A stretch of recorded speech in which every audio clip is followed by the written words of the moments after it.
A very good morning to class 8 student. In our last video we were discussing your chapter 5 that name is coal and petroleum. हम उसी video को आगे continue करते हुए इसके part 2 में पढ़ेंगे about the other products that are related to fossil fuels. The other product is coke. मैंने उस दिन आपको बताया था कोल की अगर हम बात करें तो coal is a total natural form of carbon because it is made up of dead plants and animals. तो कोक भी उसका ही एक बाय प्रोडक्ट है. किसका? कोक, कोल का. ठीक है, तो हम कोक के बारे में पढ़ते हैं. It is tough, porous and black substance. ये कोल से भी ज़्यादा टफ होता है. पोरस मीन्स इसके अंदर छेद होते हैं, पोर्स होते हैं. एंड ब्लैक सब्सटेंस, ये भी फुल्ली कार्बन का बना हुआ है, डेड मटेरियल से बना है मिलियन ऑफ ईयर्स तक. तो it's a black substance. It is an almost pure form of carbon. Coke को हम कैसे बनाते हैं? अगर हम कोल को फुल्ली बर्न आउट करते हैं, उसका पूरा बर्निंग प्रोसेस कर लेते हैं, लेकिन ऐश बनने से पहले, तो वो क्या कहलाता है? प्योर फॉर्म कहलाती है कार्बन की. Coke is used in the manufacturing of steel and in the extraction of many metals. Coke का जो आजकल यूज़ हो रहा है वो स्टील इंडस्ट्रीज़ में होता है. आयरन स्टील इंडस्ट्रीज़ में हीट करने के लिए in the process of smelting. जब हम आयरन को या आयरन और को स्मेल्ट करते हैं, फुल्ली बर्निंग करते हैं इसकी कार्बन फॉर्म को, स्टील को मेटल में से निकालने के लिए, फॉर्म करने के लिए. इसी तरह बहुत सारे मेटल्स हम आयरन और बॉक्साइट, एल्यूमिनियम निकालने के लिए उसमें हम क्या करते हैं? कोक से ही बर्निंग करते हैं भट्टियों में, स्मेल्टिंग में. ठीक है, तो कोक का यूज़ है हमारा स्टील इंडस्ट्रीज़ में, और ये भी कोल की तरह ही ब्लैक होता है. लेकिन इसका एक एडवांटेज ये होता है कि ये कोल के जितना कार्बन डाइऑक्साइड प्रोड्यूस नहीं करता, क्योंकि ये उसकी प्योर फॉर्म है और हम इसे बर्न आउट करके यूज़ करते हैं. इसकी सारी इम्प्योरिटीज़ बर्न करके कोक एक प्योर फॉर्म हो जाती है फिर कोल की. ओके स्टूडेंट, तो कोक का यूज़ हुआ इंडस्ट्रीज में. कोल तार, आपको ये सब समझ में आ रहा होगा. कोल, आपने एक चीज़ देखी, उसी से ही कोक बना है, उसी से ही कोल बना है, कोल तार बना. और आपने ये रोड पर देखा भी है कोल तार. जब आपकी रोड बन रही होती है तो जो उस पर लिक्विड ब्लैक कलर का अनप्लीजेंट स्मेल का लिक्विड वो फैला रहे होते हैं, that is coal tar. It is black thick liquid with an unpleasant smell. ये ब्लैक होता है, बहुत थिक होता है, और इसकी स्मेल भी कैसी होती है? अनप्लीजेंट, जो हमें अच्छी नहीं लगती. कोल तार भी 200 सब्सटेंसेस का मिक्सचर होता है. इसमें से हम फिर कोल में से इसे प्रोडक्ट को ऑब्टेन करते हैं. प्रोडक्ट ऑब्टेन फ्रॉम कोल तार आर यूज्ड, जिसमें मैंने बताया कि इसमें 200 सब्सटेंसेस मिक्स होते हैं. तो हम उसमें से क्या करते हैं? कोल तार को ऑब्टेन करते हैं, जो कि बहुत सारे सब्सटेंसेस का स्टार्टिंग मटेरियल है. डाइज बनाने के लिए, ड्रग्स, दवाइयों में इसका इस्तेमाल होता है. एक्सप्लोजिव, हम जो क्रैकर्स बनाते हैं, परफ्यूम बनाते हैं, मैनी मोर आइटम्स. इसी तरह कोल तार का हम बहुत जगह पर यूज़ करते हैं प्यूरिफिकेशन के मेथड के लिए भी. इवन नैफ्थलीन वोल use to repel moths and other insect are obtain from coal tar. जो हम नैफ्थलीन वोल बनाते हैं, जो एटमॉस्फेयर में खुद से कंडेंस होकर उड़ जाती हैं, उन्हें हम कहते हैं सब्लिमेशन जो करती हैं. आपको बताया, जब आप सर्दियों के कपड़ों में नैफ्थलीन वोल्स रखते हैं तो वो कुछ टाइम बाद सब्लिमेशन करती है, सबलाइम करती है. नेक्स्ट सीजन वो आपको वहाँ मिलती ही नहीं है. तो वो भी हमें, जो हम इंसेक्ट नए हमारे एक अच्छे में, हम जो एक्सपेंसिव सिल्क और क्लोथ्स होते हैं उसमें हम इसको रखते हैं, जिन्हें हम कपूर की गोली बोलते हैं, नैफ्थलीन वोल्स. तो ये क्या करती हैं? ये भी हमें कहाँ से ऑब्टेन होता है? कोल तार से ऑब्टेन होता है. ओके स्टूडेंट, कोल गैस की बात करें तो ये भी हमें कोल से ही मिलने वाला एक प्रोडक्ट है. Coal gas is obtain during the processing of coal to get coal. हमने आपको बताया था कोल को बर्न आउट करने के बाद जो हमें उसकी प्योर फॉर्म मिलती है उसी को हम कोक बोलते हैं. तो जब ये बर्न आउट कर रहे होंगे तो कुछ हीट और गैस भी इवॉल्व होती है. उसी गैस को नाम दिया जाता है coal gas. It is used as fuel in many industries situated near the coal processing plant.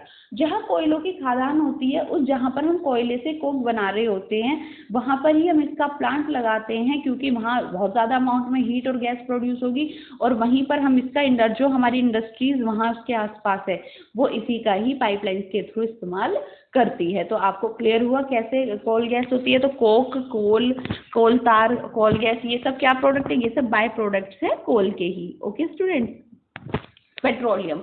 तो अब तक जो हमने डिस्कस किया that is about a fossil fuel that is coal. Now we were discussing about a liquid fossil fuel that is also obtained from the dead animals, dead organism, animals of the sea that are present in the sea. Now we are discussing about the petroleum. Petrol is use as a fuel. Petrol भी आपको पता है as a fuel use होता है in a light automobiles like scooter, motorcycle, even in cars. तो जो light automobiles होते हैं इनकी तरह उसमें हम क्या यूज़ करते हैं, एक लिक्विड पेट्रोल यूज़ करते हैं, एक लिक्विड फॉसल फ्यूल यूज़ करते हैं, दैट इज पेट्रोल। लेकिन अगर हम हैवी मोटर व्हीकल्स की बात करें like trucks and tractor, they run on diesel. वो भी क्या है, दोनों ही ऑब्टेन्ड होते हैं हमें एक नेचुरल रिसोर्स से, that is petroleum. Petrol and diesel are obtained from a natural resource called petroleum. ठीक है, तो ये हमें नेचुरल रिसोर्स से ऑब्टेन्ड हो रहा है जिसे हम पेट्रोलियम नाम दे रहे हैं, पेट्रोलियम, जिससे हमें ऑब्टेन्ड होता है पेट्रोल एंड डीजल। अब हम बात करें पेट्रोलियम वर्ड हमने से क्यों दिया है, तो word petroleum is derive from the Petra word, जिसका मतलब होता है रॉक, क्योंकि इसमें जो डेड ऑर्गेनिज्म है वो रॉक लाइक स्ट्रक्चर बना लेते हैं, एंड ओलियम मीन्स ऑयल, तो एक रॉक ऑयल है ये। It is mined between the rocks under earth. जब ये रॉक्स के बीच में से हम इसे माइंड करते हैं, इसके वेल हम जो लगाते हैं वो बिटवीन द रॉक्स लगाते हैं, तो रॉक्स के बीच में से निकाला गया ऑयल इज कॉल्ड पेट्रोलियम, क्योंकि Petra means rock and allium means oil. अगर मैं आपको दिखाऊं इसका डिपॉजिट, ये आपको डायग्राम इसमें नजर आ रहा है, ये इसी तरह से समुद्र का हमने पूरा वो लिया है। हमें पता है कि पेट्रोल हमें सी से मिलता है, तो इसी तरह से ये वाटर, और वाटर के ऊपर क्योंकि आपको पता है पानी में ऑयल नहीं घुलता तो अपने एक अलग से लेयर बना लेता है, और सबसे ऊपर उससे लिबरेट होने वाली गैस, इन्हें ये जो हम वेल्स बनाते हैं जिन्हें हम पेट्रोल वेल्स बोलते हैं, इनसे हम इन्हें ऑब्टेन करते हैं, firstly gas, after that oil. तो इसी तरह से समुद्र में से पेट्रोल को ऑब्टेन किया जाता है। Petroleum was found from organism living in the sea, क्योंकि जो समुद्र में पाए जाने वाले लिविंग ऑर्गेनिज्म होते हैं they are very shiny, and उनकी अगर हम स्किन की बात करें तो वो बहुत ही ज़्यादा शाइनी होती है। आपने फिश भी देखा होगा कितनी शाइन करती है, तो इसीलिए पेट्रोल थोड़ा शाइनी सा लिक्विड है। एज दीज ऑर्गेनिज्म डाई, जब ये ऑर्गेनिज्म डाई हो जाते हैं उनकी बॉडी समुद्र के लेवल पर सेटल होती चली जाती है और कवर्ड कर लेती है बहुत सारी सैंड, क्ले से। ठीक है, तो इस तरह से वो मिलियन ऑफ ईयर्स तक जब वो नीचे डिपॉजिट होता है तो वही अंडर हाई प्रेशर और टेम्परेचर वो कन्वर्ट होने लगता है ना petroleum. Over million of years, absence of air, जब एयर नहीं मिलती उसे वहाँ हाई टेम्परेचर होता है, हाई प्रेशर होता है, तो ये ट्रांसफॉर्म्ड हो जाते हैं डेड ऑर्गेनिज्म किस में, into petrol and natural gas. ये बन जाते हैं पेट्रोल और नेचुरल गैस, जो हम नेचुरल गैस आगे पढ़ेंगे जिनका हम इस्तेमाल करते हैं आजकल अपने घरों में भी और व्हीकल्स रन करने में भी। तो स्टूडेंट्स आपको पेट्रोलियम क्लियर हुआ, that is obtained from the rock oil, that's why it is known as petroleum. It is obtained from, it is also obtained from the dead organism but in the bottom of the sea when they settle down for many years under the absence of air and high temperature. Clear? Next, refining of petroleum. अब हम बात करें, हमने petrol को crude form में निकाल दिया, उसकी रॉ फॉर्म में निकाल दिया, कच्चा तेल जिसे हम बोलते हैं, लेकिन हमें वो रिफाइनरीज में रिफाइन करना पड़ता है फॉर यूज, हम उसे डायरेक्ट यूज नहीं कर पाते। Petroleum is a dark oily liquid. Petroleum आपको पता है डार्क चिपचिपा लिक्विड शाइनी सा ऑयली होता है। It has a unpleasant order, इसकी भी एक अनप्लीजेंट सा ऑर्डर स्मेल होता है। It is a mixture of various constituent. जब वो डेड ऑर्गेनिज्म नीचे डाई हुए हैं, सेटल हुए हैं, तो वो क्या है, ऑर्गेनिज्म जो है वो तो अलग अलग तरह के बने, उनके अंदर नाइट्रोजन कंपोनेंट्स भी हैं, कार्बन भी है, तो इसीलिए उनके अंदर पेट्रोलियम गैस भी मिलती है, पेट्रोल भी मिलता है, डीजल भी मिलता है, लुब्रिकेटिंग ऑयल जो हम फ्रिक्शन कम करने के लिए मशीन्स के बीच में लगाते हैं, that is lubricating oil, paraffin wax, और इसी तरह जो हम वैक्स यूज करते हैं वो भी सब किसका ही पार्ट है, पेट्रोलियम का। The process of separating the various constituents fraction of petroleum is known as refining. और जो प्रोसेस होता है रिफाइनिंग करने का, कि हमें सारे, अब आपको पता है हम पेट्रोल से अलग डीजल यूज करते हैं, पेट्रोलियम गैस अलग यूज करते हैं, तो इन सब प्रोडक्ट्स को अलग से रिफाइन करने का जो प्रोसेस है that is known as refining. और ये होता कहाँ है, it is carried out in a petroleum refinery. ये कहाँ कंडक्ट करते हैं हम ये सारा, इसके लिए हमारे प्लांट लगते हैं जिन्हें हम रिफाइनरी बोलते हैं, जहाँ पर हम इन्हें एक्सट्रैक्ट करते हैं एक दूसरे से अलग। इसी तरह पेट्रोल से जो हमें पेट्रोल का एक कॉन्स्टेंट पार्ट मिला है दैट इज नेचुरल गैस। अब हम उसकी बात करते हैं। Natural gas is very important fossil fuel. ये भी एक बहुत इंपॉर्टेंट फॉसल फ्यूल है क्योंकि ये आजकल इजीली ट्रांसपोर्ट हो जाता है थ्रू पाइप्स। और आपने नेचुरल गैस के पंप्स भी देखे होंगे। एलपीजी आपके घर में आती है जिससे आप अपना खाना बनाते हैं, दैट इज कुकिंग गैस। और अगर आप सीएनजी की बात करें तो आजकल हम उससे व्हीकल्स रन करते हैं जो काफ़ी कॉस्ट इफेक्टिव होती है। तो स्टूडेंट इसलिए it is also very important fossil fuel because it can be transport through pipes easily. Natural gas is stored, इसे स्टोर किया जाता है under high pressure, that's why it is known as compressed natural gas. जब हम इसे high pressure में compress करते हैं, स्टोर करते हैं, तो ये कहलाती है सीएनजी। जो है आपको बड़े अच्छे से पता है कि हम सीएनजी डलवाने जा रहे हैं गाड़ी में, तो कॉमन सा वर्ड हो चुका है आजकल, लेकिन वो सीएनजी है क्या? Compressed natural gas. CNG is use for power generation, आजकल ये पावर जनरेशन के लिए भी यूज की जाती है, इलेक्ट्रिसिटी बनाने में भी यूज की जाती है। और आपको पता है कि आपका मोटर व्हीकल अगर इंजन रन कर पा रहा है तो it means it has power also. It is now used as a fuel for transport vehicles because it is less polluting, that I told earlier कि it is less polluting, cost effective, ये हमें कस्ट, और it's a cleaner fuel, that's why it is eco friendly also. So these are the advantages of using CNG in reference to petrol and diesel, because it is cost effective, it is less polluting and it is eco friendly. Clear? The great advantage of CNG is that it can be used for burning directly in homes. हम इसे directly भी घर में लाते हैं, factories where it can be supplied through, और factories में हम इसे पाइप के थ्रू भी हम सप्लाई कर सकते हैं, जिस तरह से हम घर में अपने यूज करते हैं LPG, liquefied petroleum gas, that's name it's liquefied petroleum gas, LPG, जो हमारी कुकिंग गैस कहलाती है।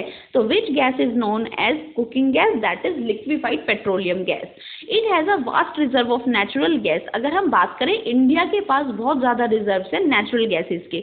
इन our country natural gas has been found in Tripura, Rajasthan, Maharashtra and in the Krishna Godavari delta. आपको पता है जिस तरह से गंगा और ब्रह्मपुत्रा डेल्टा फॉर्म करती हैं, इसी तरह से कृष्णा गोदावरी भी दोनों फॉर्म मिलती है और एक मुहाने पर ट्राइंगल शेप का डेल्टा फॉर्म करती है। उस जगह पर हमारा नेचुरल गैस का मिलियन ऑफ ईयर्स के बाद हमें रिजर्व मिलता है, क्या? नेचुरल गैस का। तो इंडिया की बहुत सारी स्टेट्स में नेचुरल गैस का रिजर्व पाया जाता है। तो स्टूडेंट्स, ये हुआ about the coal and petroleum and natural gas. But हम बात करें अगर इन नेचुरल रिसोर्सेज की लिमिटेशंस की, तो yes, they are very limited in number. अगर हम बात करें कि ये फॉसिल फ्यूल हमारे पास अनलिमिटेड क्वांटिटी में है, तो दैट्स नॉट राइट। एक तो ये बहुत ज़्यादा टाइम बाद बनते हैं, बहुत ज़्यादा एक्सपेंसिव हैं, तो ये हमारे लिए बहुत ज़्यादा लिमिटेड है, और ये हमारे एनवायरनमेंट को भी बहुत ज़्यादा हार्म करते हैं in reference to the pollution. Coal and petroleum और फॉसिल फ्यूल्स, आप जानते हैं दोनों ही एक अच्छे फॉसिल फ्यूल है और बहुत ज़्यादा इंडस्ट्रीज और प्लांट्स में यूज भी होते हैं। It is required the dead organism, और आपको पता है कि इन्हें बनने के लिए मिलियन ऑफ ईयर्स लगती है। और किसकी ज़रूरत होती है? डेड ऑर्गेनिज्म की, जो धीरे धीरे कन्वर्ट होते हैं किसमें? फ्यूल्स में।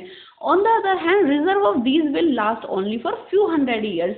अगर हम इनके रिजर्व की बात करें तो वो कुछ ही सालों तक रहने वाले हैं, अनलिमिटेड नहीं है, क्योंकि मिलियन ऑफ ईयर्स लगता है इन्हें बनने में। So it is necessary to use these fuel only when absolutely necessary. अगर हमारी मस्ट है, हमें नीड है, तो हमें तभी इन्हें रिजर्व्स को यूज करना चाहिए, पेट्रोल को तभी यूज करना चाहिए, otherwise they will be exploit one day, and we should have to be protect for our next generation too. Natural resources बहुत जल्दी नहीं बनते हैं, और जिस तरह से हम जनरेशन अपने लिए यूज कर रहे हैं, तो ये हमें सस्टेनेबली नेक्स्ट जनरेशन के लिए भी रखने हैं। तो इसलिए नेचुरल रिसोर्सेज का हमें यूज भी लिमिटेड ही करना चाहिए, to protect our environment and to protect them for future generation. Clear students? So that is your chapter coal and petroleum. I hope you will understand it. You understand it easily. Thank you and have a nice day. Try to solve its exercises.